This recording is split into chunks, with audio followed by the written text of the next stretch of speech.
হচ্ছে রতন পূজারী, ଗାଁ ଅଛି ଦେଓରଲି, ପଞ୍ଚାୟତ ବନସୁଲି। ଏହି ଦାନ ମଣ୍ଡିକୁ ନେଇ ଆମେ ଜିଲ୍ଲାପାଳ ନିକଟକୁ ଅଭିଯୋଗ କରୁଥିଲୁ।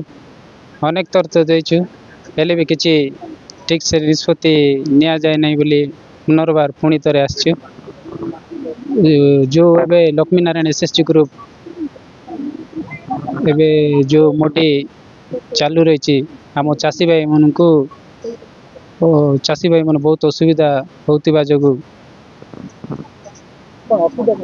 ଅସୁବିଧା ମାନେ ଯେଉଁ ଆମେ ଚାଷୀମାନେ ଯେତେବେଳେ ବୈଠକ କରାହେଉଛି, ଯେତେବେଳେ ଟୋକେନ୍ ବାହାରୁଛି, ମଣ୍ଡିକୁ ଦାନ ଗଲା ବେଳକୁ 4 କିଲୋ କି 5 କିଲୋ କୁହାହେଉଛି।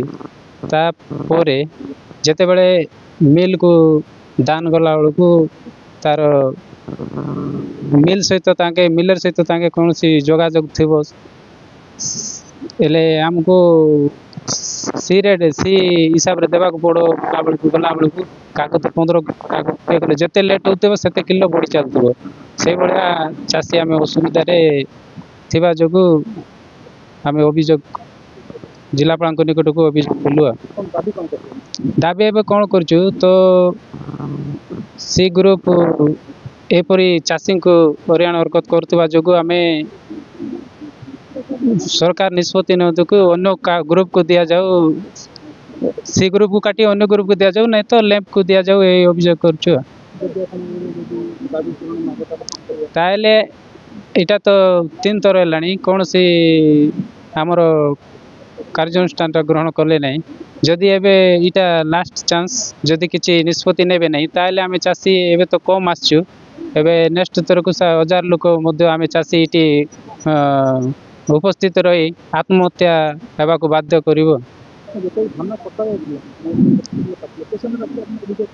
ଯେତେବେଳେ ଧାନ କଟା ହେଉଥିଲା ସେତିକି ବେଳେ ଅନ୍ୟ ଚାଷୀ ଅଧେ ଚାଷୀର ଧାନ ବିକ୍ରି ସରିଯାଇଥିଲା। ଆଉ ଆମେ ଯେଉଁ ପ୍ରକାର କମଜୋର ଲୋକ ଯେତିକି ଲୋକ ଥିଲୁ, ଆମେ ଯିବା ବୋଲିକି କାହାର କିଛି ସହଯୋଗ ନ ହେବାରୁ ଆମେ ଆସିପାରିଲୁ ନାହିଁ। ବର୍ଷା ବି ହେଲା, ହେଲେ ବି ଆମେ ଚାଷୀ ଭାଇ ଗାଡ଼ି ପାଡ଼ି କେତେ ଚାନ୍ଦା ଆଦାୟ କରି ଗାଡ଼ି ବି ଠିକ୍ କରୁଥିଲୁ।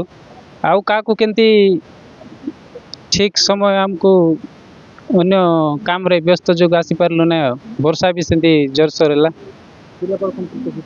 ଏବେ ଜିଲ୍ଲାପାଳ ସାର୍ ପ୍ରତିଶ୍ରୁତି ଦେଲେ ଯେ ଠିକ୍ ଅଛି, ଏଇଟା କେତେ କୁଇଣ୍ଟାଲ ସେଠି ହେଇଥିଲା, ସେଇଟା ସବୁ କିଛି ଦେଖି କେତେ କିଣା ହେଲା, କେତେ କମ୍ କିଣା ହେଲା କି ଅଧିକା କିଣା ହେଲା, ସେ ସବୁକୁ ନେଇକିରି ଆମେ ସବୁ ବାହାର କରିକି ଆମେ ନିଷ୍ପତ୍ତି ନେବୁ ବୋଲିକି କରୁଛୁ।